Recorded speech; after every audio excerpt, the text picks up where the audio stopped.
বাংলাদেশ হবে সিঙ্গাপুর, রাস্তাঘাট হবে ইউরোপের মতো। বাংলাদেশের মানুষদের এমন নানা স্বপ্ন দেখিয়েছে বিগত দিনের রাজনীতিবিদরা। আবার দিন শেষে তারাই বলতে বাধ্য হয়েছে ঢাকাকে এক্সপ্রেসওয়ে থেকে ইউরোপের মতো দেখালেও নিচে নামলেই গরিব। বর্তমান অন্তর্বর্তীকালীন সরকারও স্বপ্ন দেখাচ্ছেন ভবিষ্যৎ সিঙ্গাপুরের।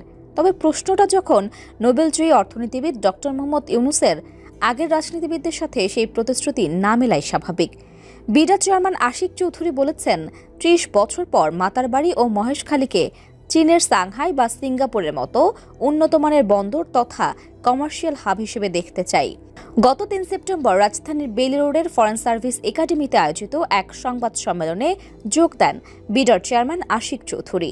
সেখানে তিনি ব্যক্ত করেন মহেশখালীকে সিঙ্গাপুর বা চীনের সাংহাইতে রূপান্তরের। এ লক্ষ্যে গঠিত হয়েছে মহেশখালী সমন্বিত উন্নয়ন কর্তৃপক্ষ মিডা।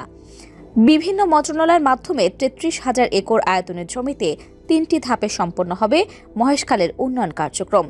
মহেশখালী ও মাতারবাড়ি গভীর সমুদ্র বন্দরকে তিনি তুলনা করেন টাউনশিপ সিঙ্গাপুরকে চীনের সাংহাই বন্দরের সাথে।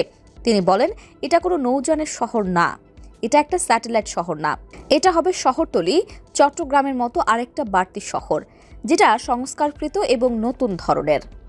4টি পিলারের উপর ভিত্তি করেই প্রকল্প কাজ করবে বলে উল্লেখ করেন তিনি। সেগুলো হলো গভীর সমুদ্র বন্দর ও সরবরাহ ব্যবস্থাপনা, সুবিধা প্রদান কেন্দ্র, বিদ্যুৎ ও জ্বালানি এবং সামুদ্রিক মাছ ধরার কেন্দ্র। এই প্রকল্প 3টি ধাপে 2025 সাল থেকে 2055 সাল পর্যন্ত বাস্তবায়ন করা হবে বলে জানান তিনি। মাতারবাড়ি শহর হলে দেশের জিডিপিতে প্রায় $150 বিলিয়ন যুক্ত হবে বলে উল্লেখ করেন আশিক চৌধুরী। নতুন গতি পাবে এ অঞ্চলের পর্যটন শিল্প। তবে এত দীর্ঘমেয়াদী পরিকল্পনা বাস্তবায়নের জন্য রাজনৈতিক স্থিতিশীলতা জরুরি বলে মনে করেন বিশেষজ্ঞরা। সেই সাথে দুর্নীতির বিরুদ্ধে জিরো টলারেন্স এবং কাজের স্বচ্ছতা আনয়নও প্রয়োজন। ডক্টর মোহাম্মদ ইউনূসের দূরদর্শী পরিকল্পনা এবং আশিক চৌধুরীর মতো দক্ষ নেতৃত্ব আগামী 30 বছরের মধ্যে কেবল মহেশখালী নয়, বদলে দিতে পারে বাংলাদেশের চেহারা।